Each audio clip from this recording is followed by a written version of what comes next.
Muito boa noite, estamos mais uma vez aqui no nosso podcast, que é o Educa Balsas.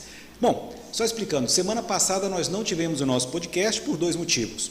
Primeiro que a nossa convidada, ela estava ocupada com as suas tarefas relacionadas ao dia de Corpus Christi, e também porque era um feriado e os colaboradores da CEMED não estavam trabalhando naquela quinta-feira. Então, portanto, nós não fizemos o nosso podcast na semana passada por isso, mas hoje, a mesma pessoa que a nossa convidada que estaria aqui na semana passada, está aqui, a irmã Suzana Cláudia. Seja muito bem-vinda ao nosso podcast. Quero que você fique muito bem à vontade, é um bate-papo, igual a gente estava conversando agora há pouco, só que agora a gente está no ar. E aí as pessoas podem nos mandar alguma pergunta, quem tiver qualquer dúvida pode mandar aí pelo chat do YouTube, que nós vamos aqui fazer a pergunta para a irmã responder. O nosso assunto de hoje é psicopedagogia, porque a irmã Suzana Cláudia, ela é pedagoga, né? Ela estudou lá no IESPMA de Imperatriz, na Faculdade São Marcos, e estudou psicopedagogia também logo em seguida, né? Uma especialização. Explica um pouco para a gente dessa sua trajetória acadêmica, irmã. Boa noite a todos que nos acompanham neste momento importante do podcast do Educa Balsas.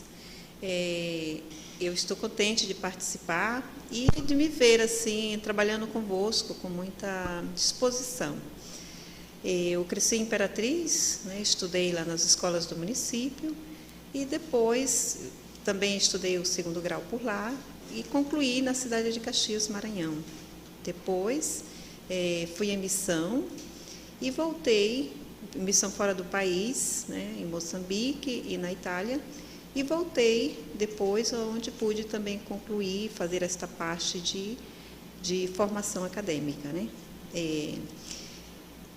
Aprendi muito e continuo a aprender, porque a vida acadêmica é essa que todos os dias nos chama para se atualizar, né. Ultimamente estive de licença da congregação, na Imperatriz, e pude participar, assim, com muita dedicação também, desta nova fase de vida para mim. Depois de 25 anos de freira, né, eu dei esta parada para poder adentrar mais neste ramo acadêmico. Uhum. E onde eu pude também me especializar na psicopedagogia, né? Para mim foi uma área nova, porque desde então eu conhecia só a pedagogia, e essa especialização em psicopedagogia me fez perceber a necessidade que nós estamos vivendo como Maranhão, como Brasil, né? De responder às necessidades de hoje, da educação, no contexto em que a educação às vezes parece assim que não está mais a produzir nada.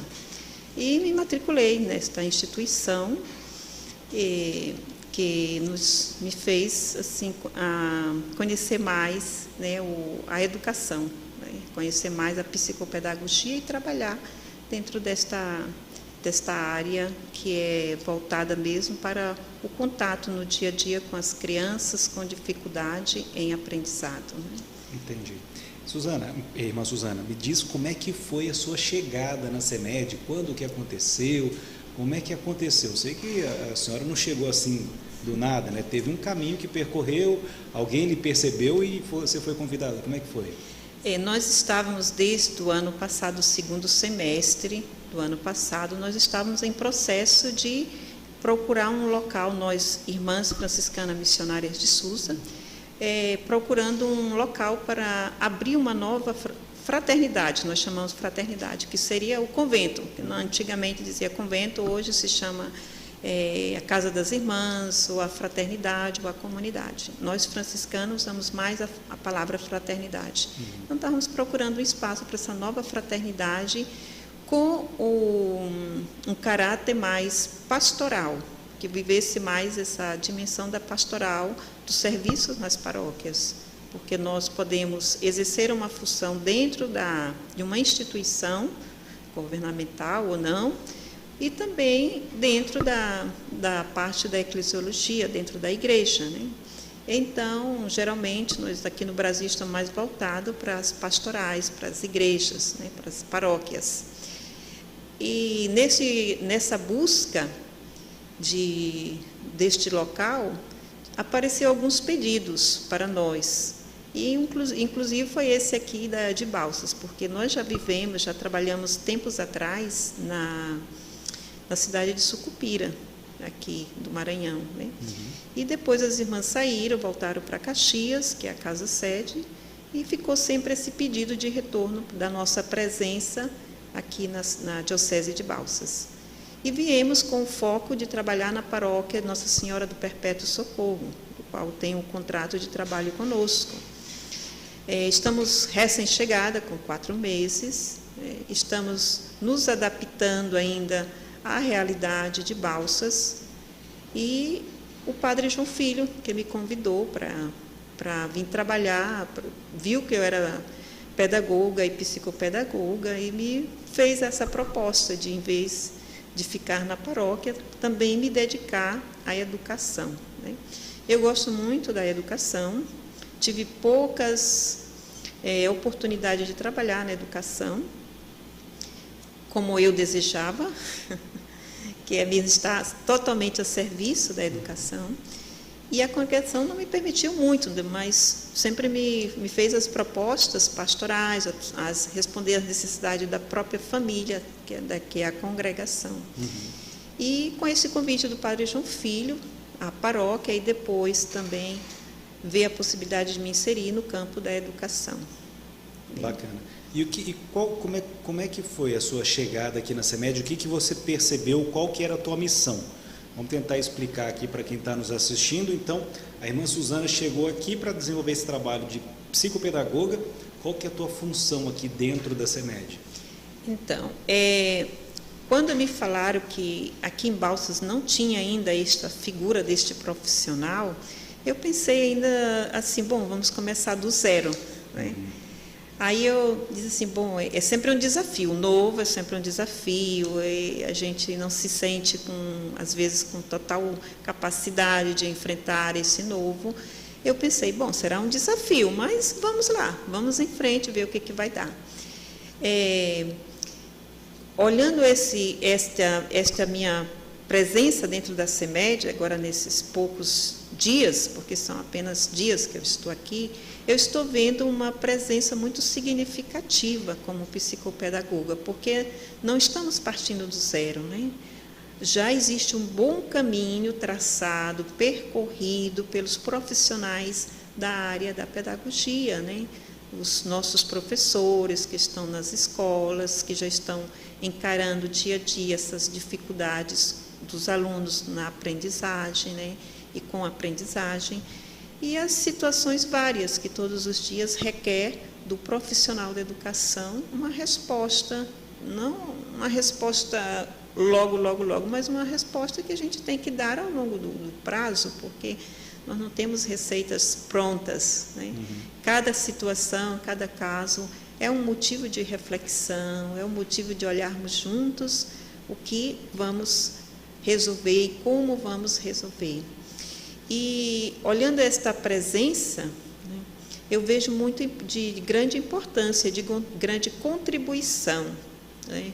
Ultimamente, estou nesse processo de adaptação, de conhecimento, de inserção dentro desse contexto, seja da educação como da própria cidade, né? Para mim é tudo novo.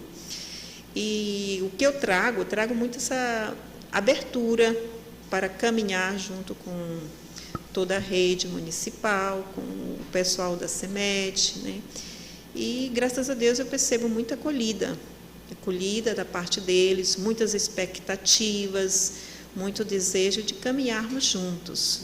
Você veio para somar, você veio para nos ajudar. Foi essa experiência que eu estou vivendo com as visitas às escolas. Porque esse primeiro trabalho, o doutor Egino me pediu que visitasse, fizesse um levantamento nas escolas de como está a questão das dificuldades de aprendizagem, como é que estão os atendimentos daquelas crianças, daqueles alunos na sala do AEE, né? Então, estou fazendo esse percurso e estou ganhando muito com isso, porque estou ganhando o conhecimento e olhando também, aprendendo com com as profissionais do AIE. Então, para mim, foi assim, de descobertas, né? De que não estamos no zero, mas estamos em passos já bastante dados, passos avançados, né? Então, isso é muito importante, perceber que, como diz o mineiro, né? O trem já está andando, então vamos entrar no vagão e continuar fazendo com que esse trem não pare, né? Muito bem. Mas se mova. Então, assim, só resumindo um pouco a sua fala, então você tem uma missão que, para os pais e os pais que estiverem nos acompanhando entender, então você faz um acompanhamento nas escolas, visita as escolas, conversa com os professores, com os coordenadores, alguns pedagogos das escolas, para entender se existe alguma falha de aprendizagem e o que está causando essa falha, e a partir dali desenvolver então metodologias para poder saciar aquele problema. É isso? Exato.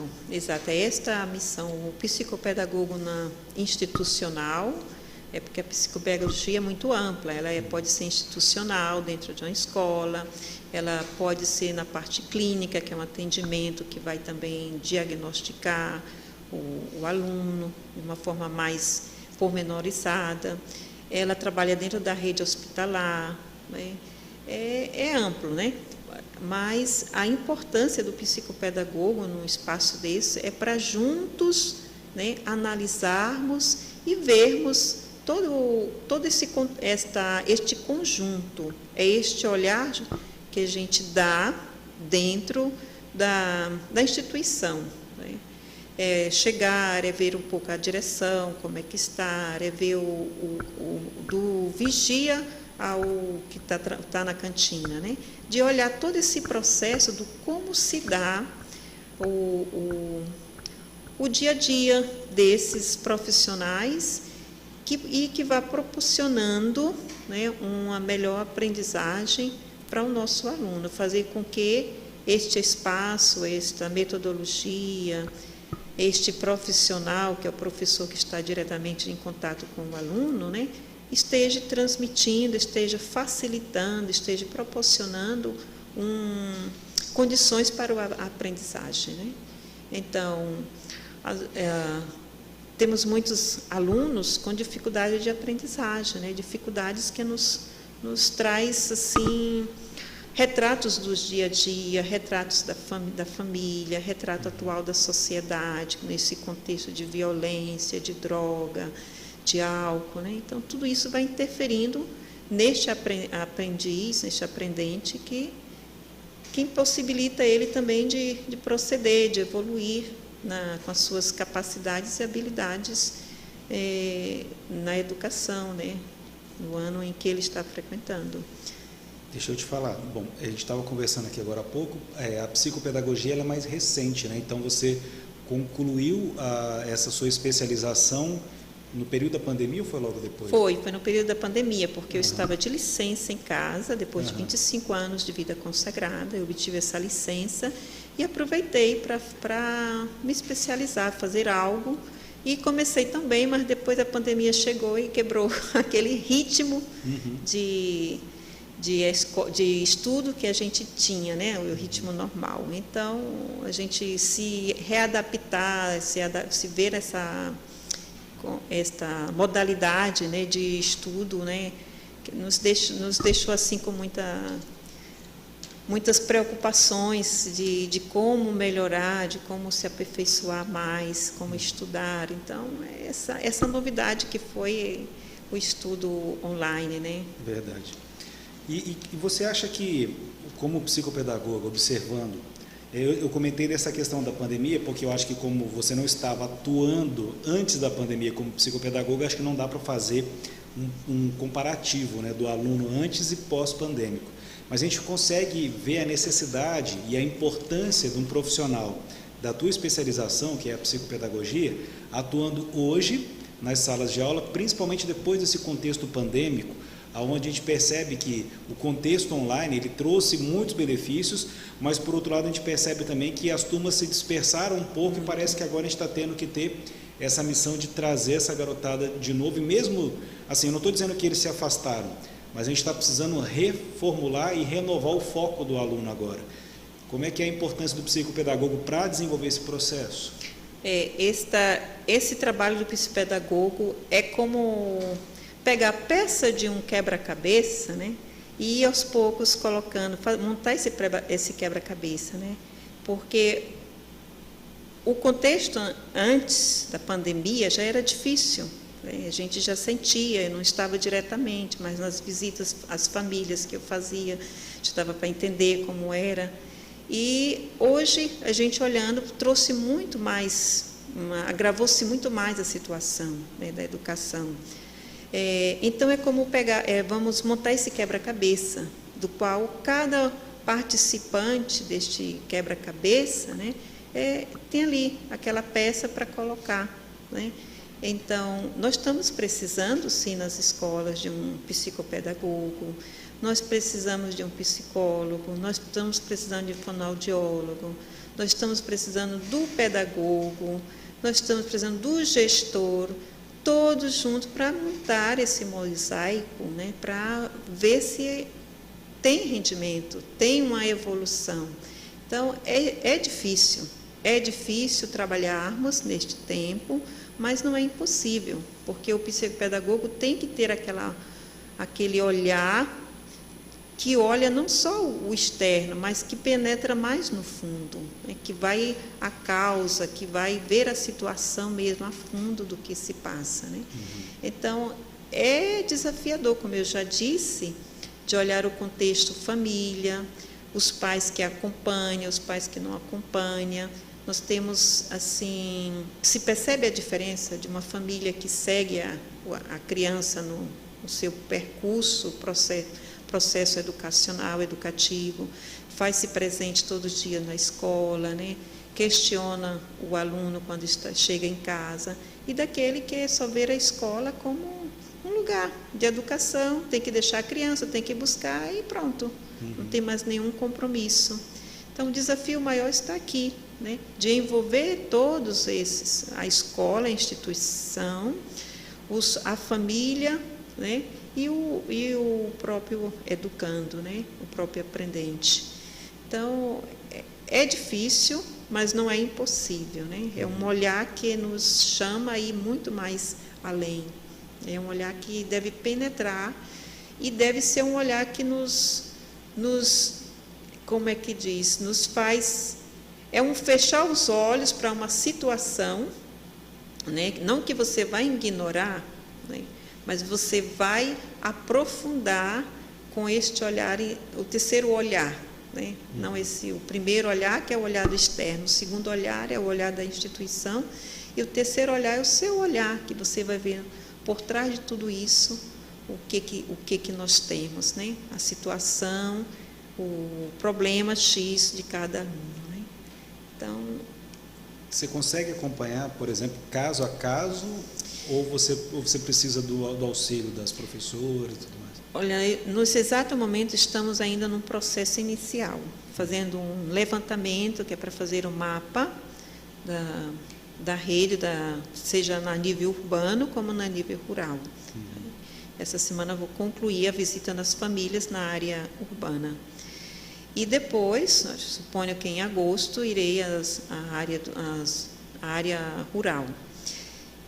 Agora ver todos os pontos em comum que cada escola tem, as dificuldades, as consequências que nós temos, as sugestões de como trabalhar.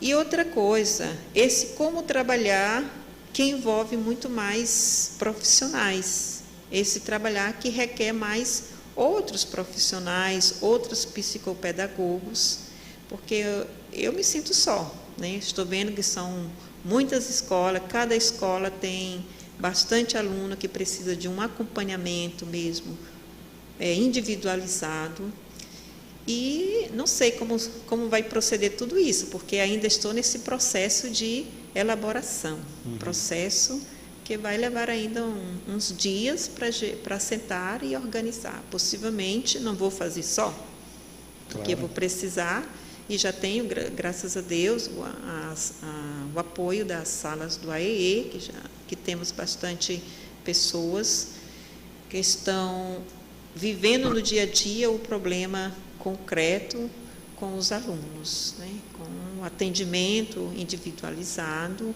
o atendimento também familiar, né, porque requer chamar a família para vir participar deste processo de acompanhamento do aluno, né? Então, penso que irei chegar, mas não será agora, né? Irei claro, chegar. A gente sabe que na educação não existe qualquer coisa urgente na educação, demora mais de anos para acontecer, né? O processo, a educação sempre vai ser lenta, porque ela envolve muitos agentes e envolve todo um processo natural de aprendizagem do próprio aluno. Então, na educação, as coisas não são tão rápidas. E aí, quando se trata da psicopedagogia, nós estamos tratando da educação, mas a gente também está tratando do próprio fator psicológico que envolve e faz com que o aluno tenha aquele tipo de ação, aquele tipo de comportamento, né? Sim. E aí eu acho que o trabalho fica ainda um pouco mais delicado, um pouco mais demorado. Mas a senhora acha que ainda assim a gente começa a perceber, a gente vai conseguir perceber a presença do psicopedagogo? A gente imagina que, obviamente, pela forma que a CEMED tem trabalhando, a senhora não vai ser a única psicopedagoga, é a senhora que está chegando para implementar, né? Em quanto tempo a senhora acha que essa ação começa a fazer algum resultado? Para que os pais possam perceber e tal, porque também não é uma tarefa que depende só do psicopedagogo, né? Ela vai envolver todos os agentes, né? Vai levar, eu suponho que questão de meses, porque aquele desafio que parece tão grande, enorme, mas no momento em que você percebe pequenos sinais, você já vê a resposta, né? A forma como a criança vai chegar para você, se aproximar, a forma como ela vai falar com você, a forma como ela vai te apresentar um desenho, a forma como ela vai brincar, a forma como ela vai se socializar com as outras crianças. Então, nesse todo, né, é que a gente vai percebendo já algum resultado. São pequenos sinais, né? Nós não podemos sonhar com resultados assim, fiz a prova de matemática, tirei 10 e pronto, né? Porque acertei todas as 5 questões. Mas aqui, fiz a prova de matemática, acertei uma questão. Então, a gente já vai se alegrar com aquela uma questão que o aluno fez, que já foi capaz de desenvolver suas habilidades, né, na questão da matemática, ou da ciência, ou do português, já conseguiu falar, conseguiu pronunciar, né? Então, desenvolver alguma habilidade psicomotora. Então, nós vamos neste campo, né, daqueles pequenos sinais e até onde o aluno, o aprendiz, pode chegar. Qual que é a faixa etária dos nossos alunos que é foco do seu trabalho? Só imagino que todas as idades, mas deve ter uma idade aí que é foco, né? Nós estamos percebendo, né, que o foco está no ensino fundamental, né, muito grande, né? A defasagem assim, de chegar nas escolas no 5º ano, 6º ano, 7º ano, o aluno com dificuldade intelectual, né? Dificuldade mesmo de aprendizagem, não saber escrever, não saber às vezes ler, não saber fazer um raciocínio lógico, não saber dar uma resposta que você faz assim direto, né? Então, é a forma de como também ele se relaciona com os outros. Então, a gente percebe, mas isto sabemos muito bem que temos que trabalhar no ensino infantil, na educação infantil. Eu percebi também nas escolas por onde eu já passei, de ensino infantil, olhando também algumas condições em que a criança se encontra, as condições de ambiente, né? E eu vejo mesmo, são vitoriosas porque conseguem estar ali, né? Conseguem estar ali no desafio do calor, que nem todas são climatizadas, mas estão ali, estão aprendendo a cobrir, estão aprendendo a fazer o ar, estão aprendendo a pintar, a pegar no lápis. Então, eu percebo que o trabalho maior no futuro que eu digo, talvez no futuro próximo, seria com o ensino, a educação infantil. Começarmos ali a já dar uma resposta maior. O gente também é no ensino fundamental. Entendi. Porque nas escolas, o contexto que a gente encontra são esses de encontrar esses alunos com problemas, né, com a depressão, com a ansiedade, trazendo todas as situações da sociedade, né, do mundo digital não bem utilizado e também do contexto da família, né? Sim. E do próprio desafio entre a juventude, que você sabe, né, que o mundo desafia, né, que porque o próprio mundo ele muda muito rápido, né? O contexto também, o contexto em que nós vivemos também anda. Tanto é que as gerações elas são classificadas, né? Geração X, Y, a geração Z. Se alguém tiver alguma pergunta, quiser mandar alguma mensagem direto para a gente aqui pelo nosso chat do YouTube, pode mandar sua pergunta que a gente vai ler aqui na tela. Pessoal, nós temos alguma pergunta para jogar na tela aqui, meus amigos? Como é que está aí, Cláudio?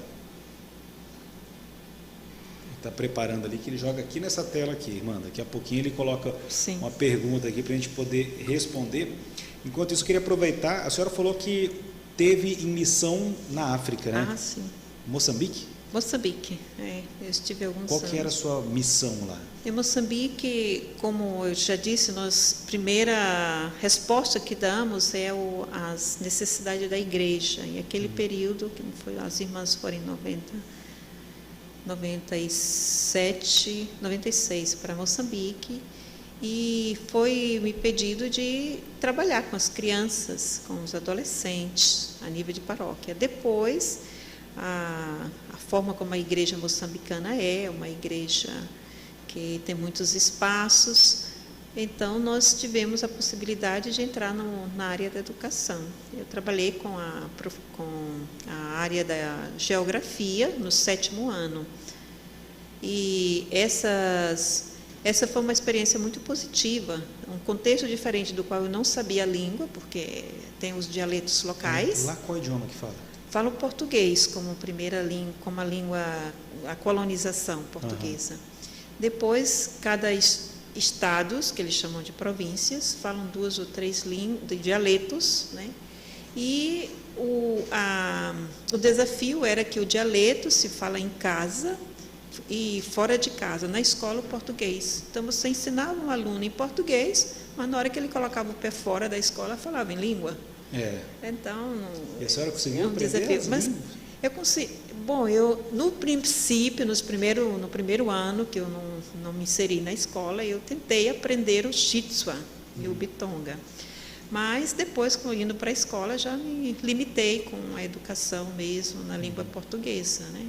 Mas é interessante, né, saber que existe outra forma de se comunicar para além. A gente dizia, no Brasil é tudo português, do norte a sul, não importa se um puxa o R, se um come o R. Dá para entender, né? Dá para entender. Agora que cada província que se vai... A gente fala que dá para entender, mas assim, quando a gente pega algumas regiões que tem um sotaque muito diferente, dá para entender, mas tem que fazer um esforço, mesmo no Brasil, né? Vamos ver, o pessoal está algumas interações aí lá no YouTube. Olha só, Alex Júnior mandou uma boa noite, a Lucinalva Rego Ribeiro mandou uma boa noite, falou: seja bem-vinda, irmã, pessoa querida e que tem muito a nos ensinar. A rede só ganha com seus conhecimentos. Parabéns, Andréia, muito bem, irmã Suzana, sua presença e seu trabalho contribuirá muito com a rede. Muito obrigado, pessoal, que está fazendo a participação e trazendo aí suas considerações. Sim, eu... Não posso dizer que eu estou um pouco assim inibida por esse momento, né? Mas tudo bem, a próxima suponho que será melhor. Eu gostaria de concluir, fazer essa consideração com uma poesia de uma pessoa muito querida, que é a professora Laura Monte Serrate Barbosa, uma grande personalidade, uma grande escritora, uma grande psicopedagoga que nós temos em Curitiba, né? Então, ela fala sobre a agitação, que é algo que se vive no contexto atual das escolas, né? Menino sozinho em casa, pai viaja e, às vezes, volta. Mãe trabalha e nunca se atrasa, a não ser quando a substituta falta. E o menino fica sozinho em casa. Neste tempo, sem controle, come a hora que deseja, vê TV em altos brados, escolhe desenhos animados, nos quais tudo se esbaraveja, muita luta, desagrados.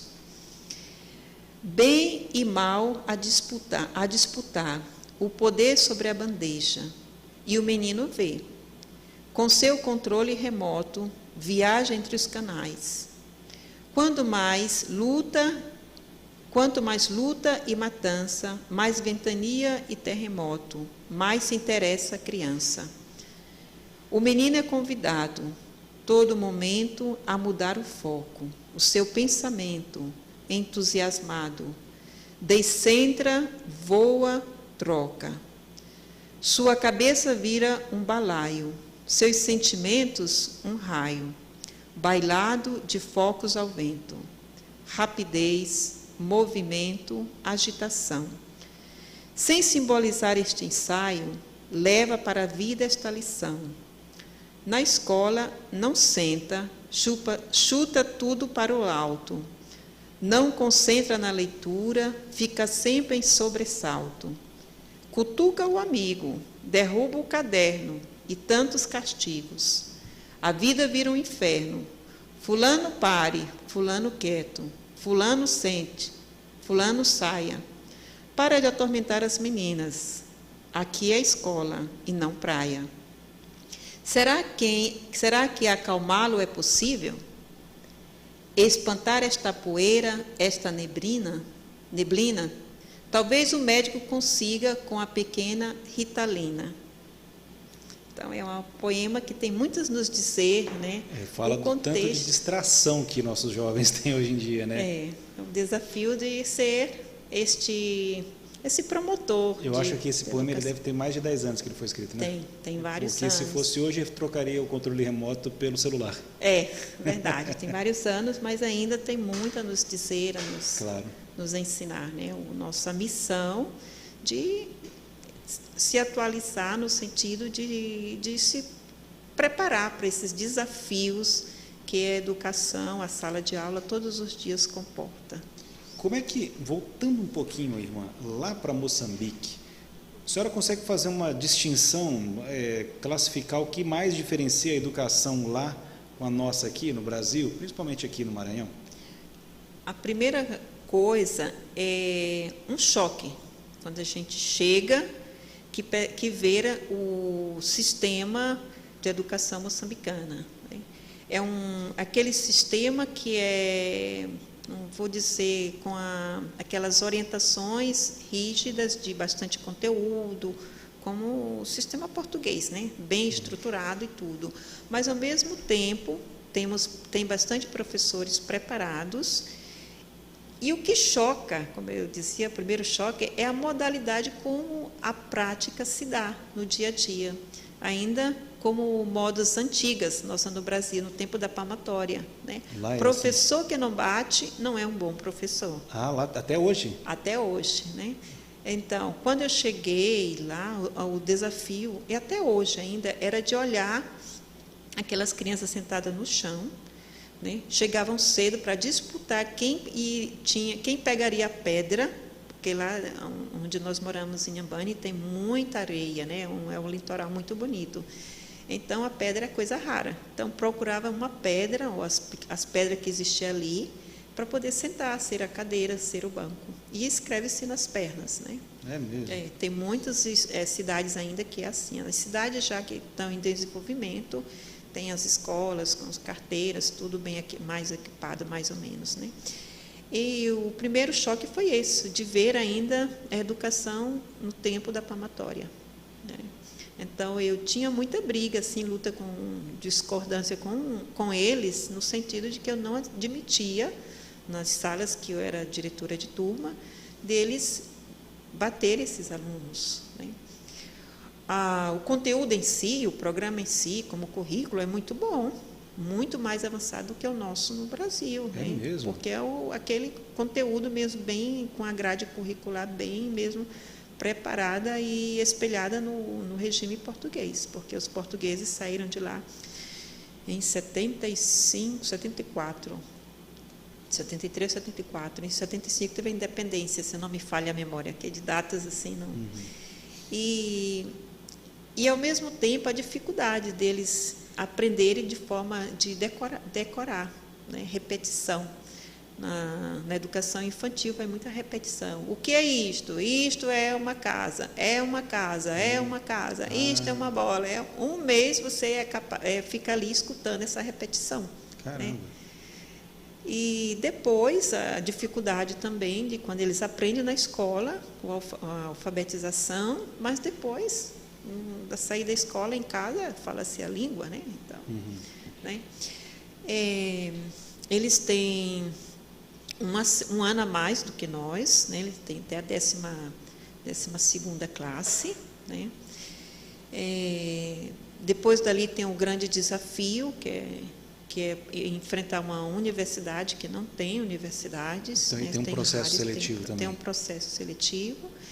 E quem estuda é quem tem possibilidade. Né? O moçambicano estuda porque tem que estudar ali dentro das possibilidades da cidade e depois, quando sai dali, pronto. A vida dele é ir para Machamba, que é a roça. Né? E a senhora esteve envolvida, foi na escola pública lá? Escola pública, sim. Né? Nas cidades grandes, nas províncias, nas capitais, a vida é normal, como para nós, nas nossas cidades assim, pequenas, dos municípios. Né? Já a cidade grande também tem universidade, como a capital Maputo, né? Como as capitais das províncias têm alguma coisa. E, do outro lado, na cidade pequena, tem as pequenas estruturas de escola, que às vezes são debaixo de uma árvore, numa palhota. É assim, né? Material didático nem sempre tem. Então, eles vão usando aquilo que dispõe, né? Mas a senhora está falando, eu estou lembrando daquele filme, O Menino que Descobriu o Vento. Descobriu o Vento, sim. Né? É muito bonito aquele filme. É parecido com aquilo? É parecido, sim. É parecido com aquilo, né? A forma de ir para a escola. Aí você tem que ver em que cidade, em que parte de Moçambique, do norte até metade do país, a linhagem é matrilinear. A mãe é que é a chefe da família, é que diz as normas. E no sul já é o homem, né? Então, é patrilinear. Então, o homem é mais voltado para trabalhos leves, né? A mulher que vai para a machamba, para a roça, a mulher que vai cuidar dos filhos, e o homem vai para os serviços leves, né? Talvez de um escritório, talvez de um comércio, né? Coisas assim. Né? E deu para aproveitar muita coisa das experiências que você viveu lá na África? Você consegue aproveitar? Óbvio que eu digo assim, porque aqui a gente tem as metodologias do Brasil, né? A gente tem a matriz curricular aqui no Brasil, que são padronizadas de acordo com o Ministério da Educação. Mas o que a senhora traz de aprendizagem de lá, da aplicação dos seus, digamos assim, do que você viveu na prática lá, o que você consegue trazer para aproveitar no Brasil? Sim, a seriedade, né, com que a educação, eles aplicam a educação. Né? Um professor, ele se coloca mesmo numa posição de professor. Né? Ele é respeitado, né? Ele é querido, né? E em qualquer lugar que ele chega, ele é sempre o professor. Né? Como conhecimento, assim, eu percebo muito assim, a necessidade que nós temos como professores, como profissionais, né? De abraçar mais a causa. Né? Tudo bem que lá eles ainda estão em processo de desenvolvimento. O país está ainda em processo de desenvolvimento, mas nós já estamos mais avançados. Mas de abraçar mais a causa da nossa identidade como professor. Ele é professor, então ele abraça a causa. Né? Ele se identifica, ele trabalha, ele procura investir dentro das possibilidades dele. E nós aqui temos bastantes professores que a gente tira o chapéu, mas tem aqueles que a gente precisa estar atrás, né, empurrando para dizer, faz isso, procura melhorar alguma coisa. Né? Nesse sentido, né, que eu vejo a diferença, né, que eles abraçam mesmo a causa enquanto profissionais. Né? Ele é professor, para lá não importa se ele bate, né? Ele bate mesmo. E o pai vem e diz, não vem porque você bateu, porque não bateu. Mas porque não bateu. Né? Então, o professor é uma autoridade. Né? E para nós aqui esse desafio de abraçar a causa, de ser professor, de abraçar essa situação, por mais que o desafio é do descausa do professor. Né? Mas a gente sobretudo, unir-se mais ainda e, não vou dizer reivindicar, mas melhorar para que esse professor seja mais valorizado, mais apreciado, né, pelos alunos, eu digo, né? Sim. Não, e também pelo sistema, né, que tem lugares que o sistema não valoriza muito, né? Graças a Deus aqui em Balsas a gente tem um... Não, eu admiro muito, eu estou vindo da cidade de Imperatriz, eu tenho minha irmã professora, né, eu tenho muitas amigas professoras, nas cidades por onde eu já morei, mas eu parabenizo mesmo a educação em Balsas, né, porque eu percebo mesmo esse avanço, esse desejo de melhorar cada dia, né, vejo mesmo o comprometimento de todos nesse sentido de avançarem, de progredirem, né, e isso me edifica porque eu estou chegando, então, como eu disse, o trem está andando, eu estou entrando nesse trem, estou percebendo que o trem está com bagagens boas e vamos chegar a um bom termo. Bacana. Tem muita ação, né, que está sendo desenvolvida pela gestão, pela CEMED e, por exemplo, tem aí a própria capacitação do corpo docente, dos professores, isso aí está sendo maravilhoso, isso aí num resultado, a um médio prazo, vai ser muito bom de ser visto aqui o resultado da nossa educação. Eu acho que a gente está indo no caminho certo, está tendo foco.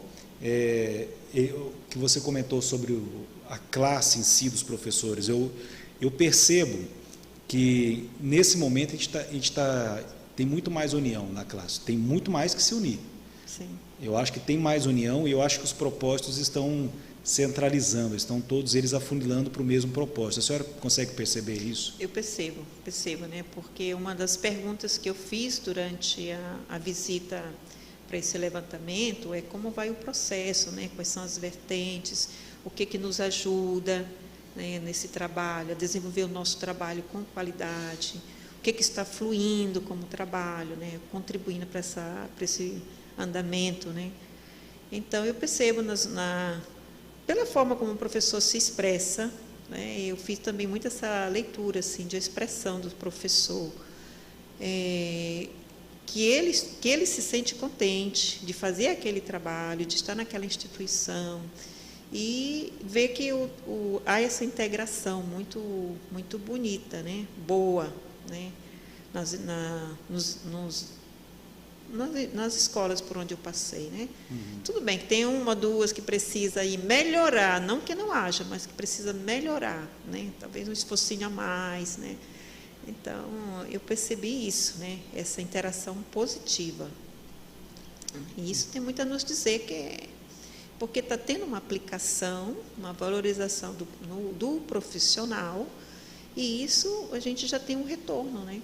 Como ele está se colocando na sala de aula, na sala de atendimento, na direção.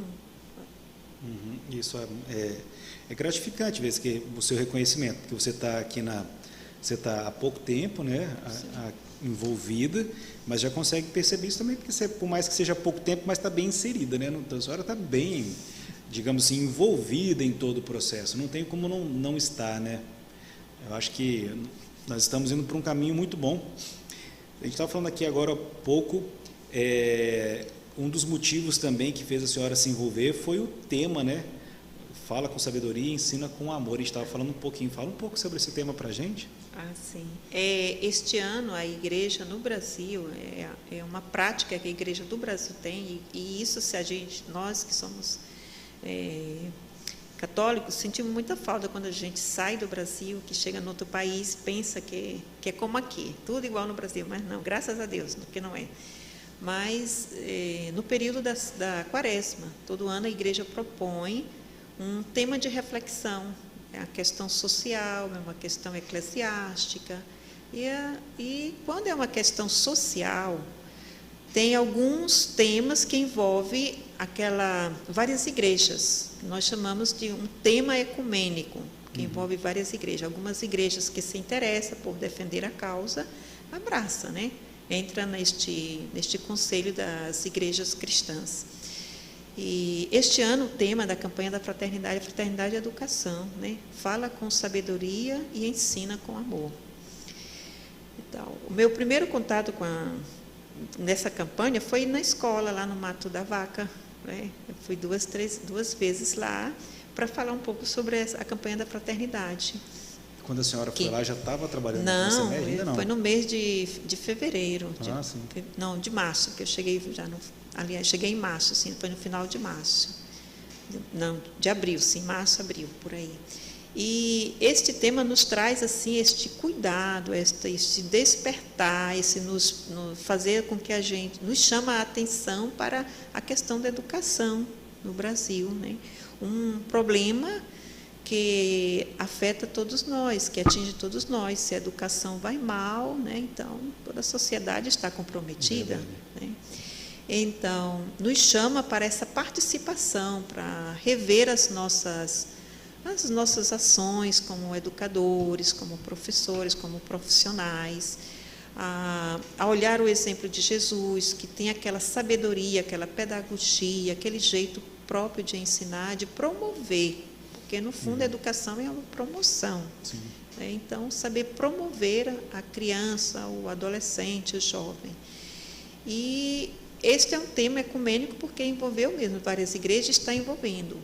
No final do ano, né, tem sempre o relatório que se dá ao longo do ano, e no final do ano também se faz uma avaliação se foi positivo ou não. Né?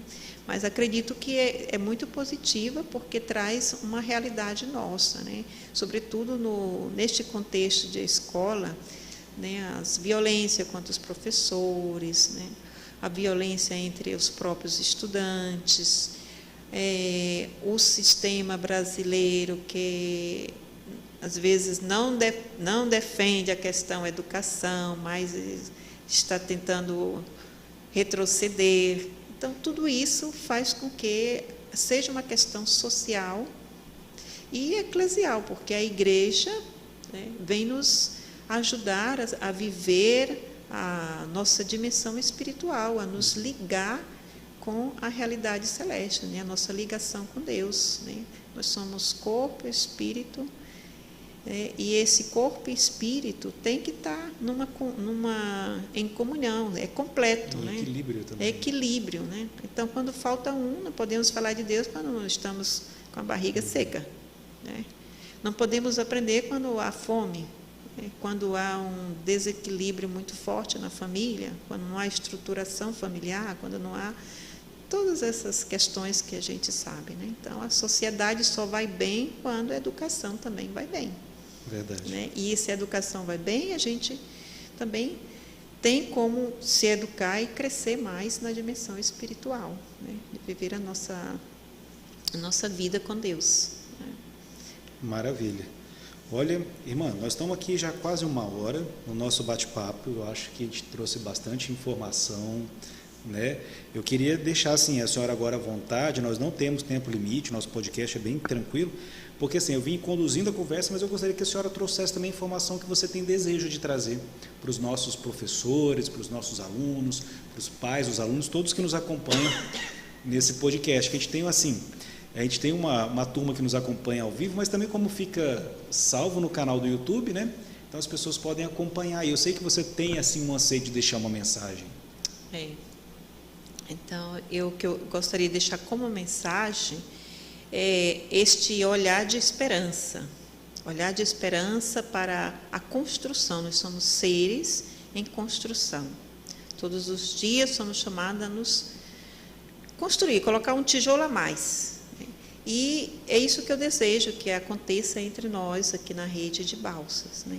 Olhar a educação como esta construção, mais um mutirão do qual chega o psicopedagogo, chega o fonoaudiólogo, chega o psicólogo, seja o professor de geografia, e vamos edificar este homem novo, esse sujeito novo para a nossa sociedade, né? Que está nas nossas mãos, que está na nossa responsabilidade atual de oferecer, de proporcionar a este educando, esta criança ou este jovem, aquele cuidado, aquele amor que ele precisa para poder crescer bem em idade e em conhecimento, desenvolver todo o seu potencial. acredito que logo depois desse primeiro momento, nós vamos traçar um projeto de trabalho, um plano de ação para a nossa rede, que é desse atendimento, de oferecer espaços de escuta, espaços de construção e de elaboração juntas, né, deste processo, desse percurso educativo, né, fazendo com que ele, né, seja o autor do seu e construtor da sua própria vida, né, do seu percurso educacional. É a frase que a gente usa, né? Protagonista. Protagonista, sujeito protagonista da educação, né? Em outras palavras, construtor, né, do seu próprio edifício educacional, né, como homem que dê resposta à sociedade, né? Ele não vai só responder à sociedade, porque vai precisar dele como pedreiro, como carpinteiro, como eletricista, mas vai responder à necessidade da vida que ele próprio vai viver, né? Tendo uma profissão ou escolhendo viver no campo, que também tem uma profissão, que vamos dizer que não vai existir muito deles, como conhecimento, como habilidades, mas que possa viver feliz, né? O objetivo maior é a felicidade, que ele se encontre como profissional e viva feliz, né, na nossa sociedade de Balsas. Maravilha. Irmã Suzana, bom, quero agradecer a sua participação aqui no nosso bate-papo. Estou muito feliz, eu acho que eu entendi um pouco mais sobre a função da psicopedagogia aqui dentro da Secretaria de Educação, e eu espero que também quem estiver nos assistindo aí também possa ter clareado um pouco de como é que é esse processo, entender que a senhora está aqui desenvolvendo um trabalho para poder melhorar a qualidade de ensino, também melhorar o potencial de aprendizagem dos nossos alunos, entender onde é que existe alguma potencial falha, alguma falha existente, ou alguma coisa que possa ver uma falha no futuro, e começar a trabalhar para ter um resultado melhor, para conseguir corrigir se for necessário desde já, né? Sim, é isso. Muito bom. Muito obrigado mais uma vez. Lembrando mais uma vez que o nosso podcast fica salvo aqui no canal do YouTube, então você pode assistir depois, pode compartilhar esse vídeo. Também nós temos os nossos cortes que são compartilhados aí via redes sociais. Então, daqui a pouco desse nosso vídeo tem alguns cortezinhos de algumas falas que são compartilhadas aí, que é legal também, porque para quem não assistiu o podcast todo, tem sempre um trechinho de conteúdo bem interessante, né? Interessante. E daqui a pouco, amanhã mesmo já está circulando os cortes com a nossa conversa de hoje. E eu quero aproveitar então mais uma vez agradecer a sua participação, sua disponibilidade, e falar assim que a gente está muito feliz de você ter vindo para cá, e eu tenho certeza que em outros momentos a gente vai ter mais conversa, porque eu sei que a sua missão aqui não é uma missão breve, né? Acredito que não seja, né? Porém, nos colocamos à disposição de quem precisar para uma conversa, para um atendimento, e esse trabalhar juntos, tecendo essas redes de construção, que nos ajuda a viver melhor como pessoas, como profissionais neste espaço de Balsas, né? Muito bom. Eu agradeço. Muito obrigada a todos. Eu que agradeço, tá? E só reforçando aqui então, o nosso podcast Educa Balsas, ele é uma produção da Secretaria Municipal de Educação, da CEMED, que tem como secretária o Higino, e na verdade é uma realização da CEMED, uma produção da Secretaria de Comunicação, onde eu, Diogo Fabrinha, apresento. O secretário de Comunicação é o Gildásio Amorim, que completou aniversário ontem, inclusive, os parabéns para o Gildásio, que fez aniversário ontem.